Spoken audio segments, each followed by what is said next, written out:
Hello fellow nerds, Tom from Nova Comics Townsville here, doing the first of many YouTube videos which will be highlighting something cool about the shop, something new, something really exciting, or that I just feel like blathering on about. This week I'm really excited about Star Wars, so I'll kick things off by talking about Star Wars Shattered Empire issue 4.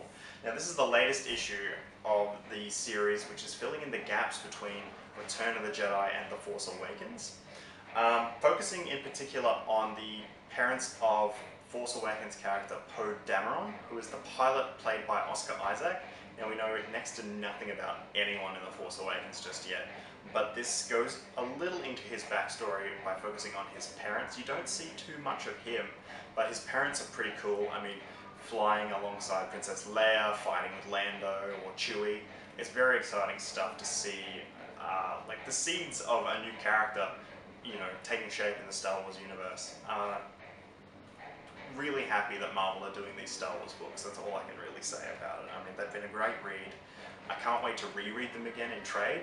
I think together they're really going to tell a cohesive story that's action-packed and fun. Speaking of action-packed and fun, Chewbacca, #1, 4 out of 5 toms.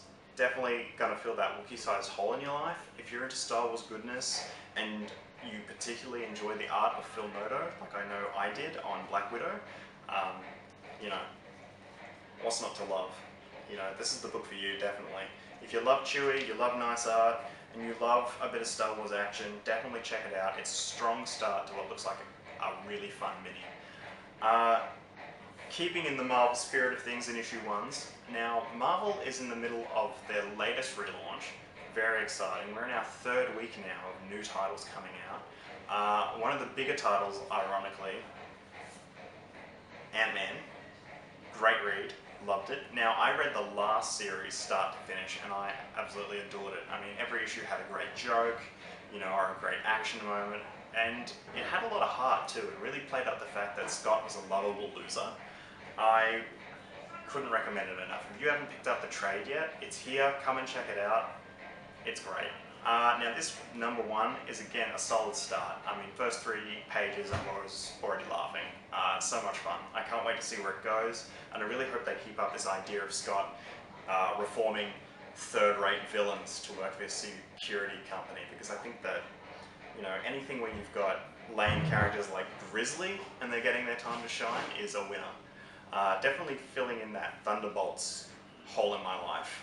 I have a lot of holes in my life, Star Wars shaped and Thunderbolt shaped, but Marvel is really looking to complete me as a person, which is nice. Speaking of human failings, the Inhumans are a big thing at the moment for Marvel. Definitely getting a big push. Whether or not they'll replace the X-Men, I'm not sure. I don't really want to comment on those rumors because, rumors, who knows. But I think we can expect to see a lot more of them, particularly as their focus increases leading up to the movie. If you've been watching Agents of S.H.I.E.L.D., then no doubt you've seen them play a major role in that already. Characters like Lash being the main villain this season, and Daisy Johnson being on the team.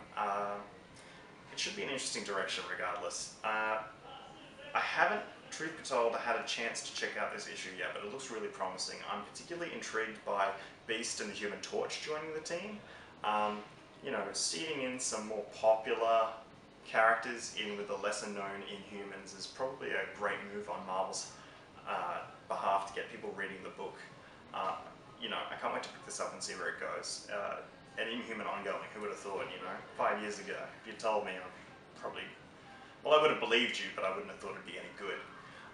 But speaking of Inhumans and being really good, this week, my pick, 4 out of 5 toms, Karnak. Not just a site for Egyptian tourists anymore. Great issue. Now he's cool in that he's the only Inhuman who doesn't have any superpowers, never being exposed to the Terrigen Mists. Instead, he is their martial arts and strategist. He's kind of like the Inhumans' Batman.